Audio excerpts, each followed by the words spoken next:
안녕하세요. 윤우리 목사입니다. 우리 시편 1편 2절 말씀이죠. 오로지 주님의 율법을 즐거워하며 밤낮으로 율법을 묵상하는 사람이다. 아멘. 자, 복 있는 사람은 그 말씀을 밤낮으로 묵상하는 사람입니다. 하나님께서 오늘 우리에게 주신 말씀은 사도행전 15장 13절에서 15절까지의 말씀입니다. 바나바와 바울이 말을 마친 뒤에 야고보가 대답하였다. 형제 여러분, 내 말을 들어보십시오. 하나님께서 이방 사람들을 돌아보셔서 그들 가운데서 자기 이름을 위하여 처음으로 한 백성을 택하신 이 경위를 시몬이 이야기하였습니다. 예언자들의 말도 이것과 일치합니다. 예언서에 이렇게 기록되어 있습니다. 아멘. 우리 어제 살펴본 것처럼 이 베드로는 자신의 삶으로 믿음을 입증하였습니다.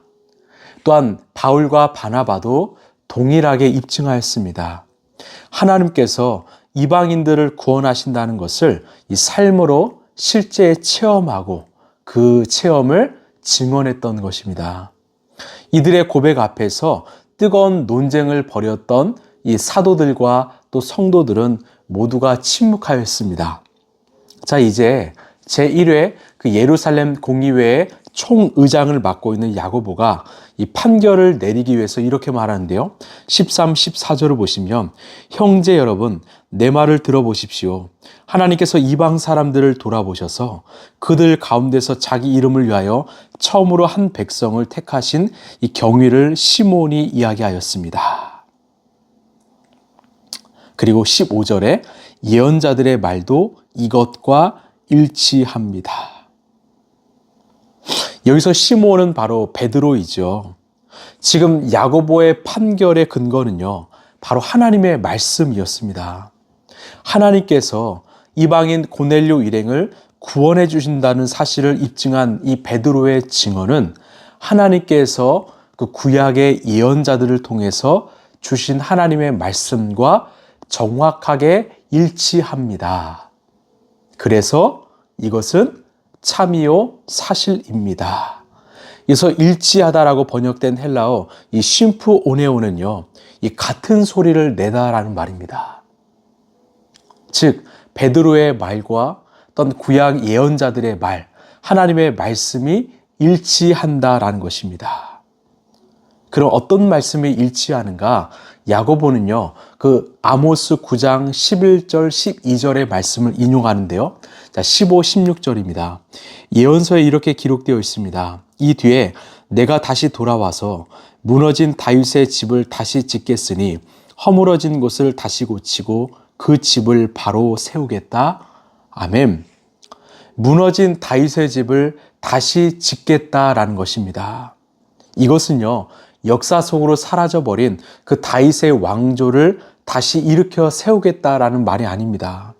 즉 다윗의 족보를 통해 오실 예수 그리스도 위에 이 교회를 이 땅에 세우겠다라는 말씀입니다.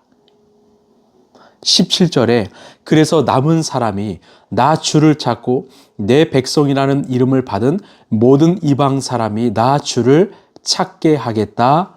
아멘. 그 예수 그리스도의 십자가 위에 세워진 교회 역할은 무엇입니까? 바로 하나님의 백성인 유대인을 비롯해서 모든 이방인들을 부르는 일입니다. 그들을 찾는 일입니다. 살리는 일입니다.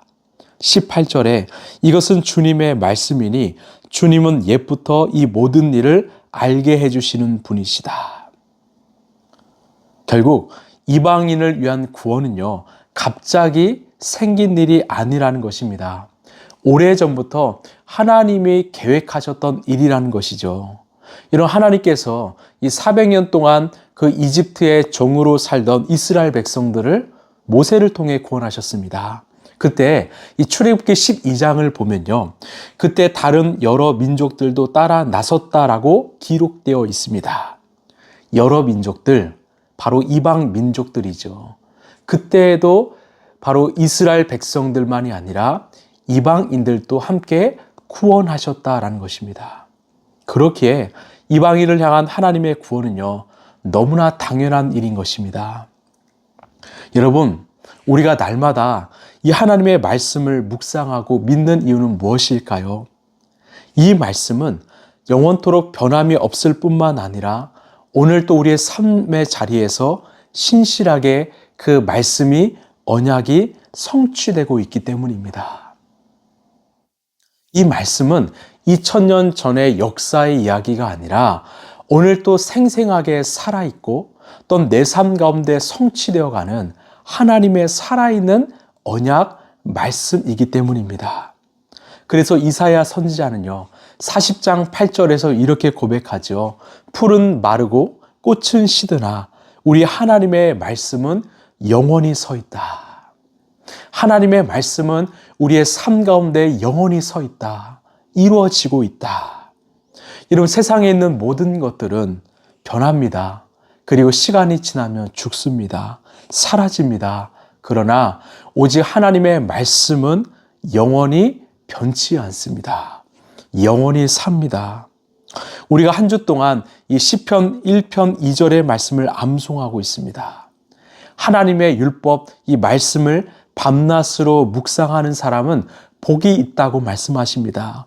왜 그럴까요? 그 말씀을 묵상하는 사람, 그 하나님의 말씀을 날마다 먹는 사람은요, 그 말씀이 주는 영양분, 그 생명을 날마다 누리기 때문이지요.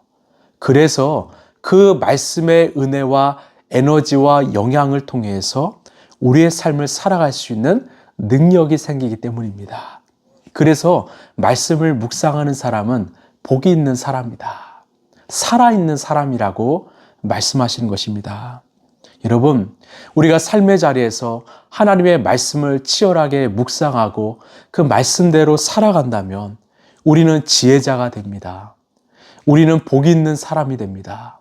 우리의 영성은 깊어집니다. 우리의 인격과 성품은 변합니다. 삶의 많은 열매들이 맺히기 시작합니다. 여러분, 다른 길은 없습니다. 여러분, 기독교는요, 바로 말씀의 종교이지요. 말씀이 없는 믿음, 말씀이 없는 신앙은요, 다 거짓입니다. 여러분, 믿으십니까? 하나님의 말씀은 영원히 변하지 않습니다. 하나님의 말씀은 오늘도 살아있어서 저와 여러분 삶 가운데 성취되고 있습니다. 이방인의 구원이요, 이미 구약 말씀에서 기록된 하나님의 계획이었습니다. 그렇게 모두가 이 야고보의 판결에 승복한 것입니다.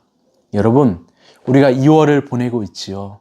우리가 25년도 정말 말씀의 사람이 되길 원합니다. 매일 아침마다 때때로 말씀을 피고 묵상함으로 정말 말씀이 주는 그 지혜와 그 기쁨을 날마다 누리길 소망합니다. 여러분, 우리가 매일 묵상하는 말씀은 곧 오늘 삶 가운데 찾아오시는 바로 예수 그리스도이심을 믿으시고 그 주님과 만나고 동행하는 우리 라이프처치 성도들이 되시길 간절히 소망합니다. 기도하겠습니다. 하나님, 감사합니다. 이제 모든 논쟁이 끝나고 야고보 사도가 판결을 내렸을 때 그 판결의 기준은 바로 하나님의 말씀이었습니다. 이미 구약 예언자들을 통해서 이방인들을 구원하신다는 하나님의 뜻과 계획이 있음을 선포했습니다. 그 말씀은 시간이 지나서 사도행전의 시간을 통해 이루어지고 있었습니다. 그리고 2000년이 지난 우리의 삶 가운데도 이루어지고 있습니다. 우리가 날마다 말씀을 묵상함으로 그 말씀이 우리의 삶 가운데 온전히 설 수 있도록 주님, 우리가 말씀의 사람이 되게 하여 주옵소서. 우리의 가정에 말씀이 울려 퍼지게 하시고 나의 삶자리에 말씀이 울려 퍼지게 하여 주옵소서. 주의 말씀은 내 발의 등이요 내 길의 빛입니다. 그 말씀을 따라가는 우리 라이프처치 성도들 되게 하여 주시옵소서. 이 모든 말씀 사랑이 많으신 예수님 이름으로 기도하옵나이다. 아멘. 여러분, 세상의 모든 것들은 변하고 사라지지만 우리 하나님의 말씀은 영원히 변하지 않고 살아 역사합니다. 그 말씀과 동행하는 인생은 영원히 삽니다.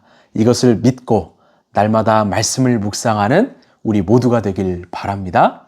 오늘도 예수님과 행복한 동행하시길 바랍니다. 감사합니다.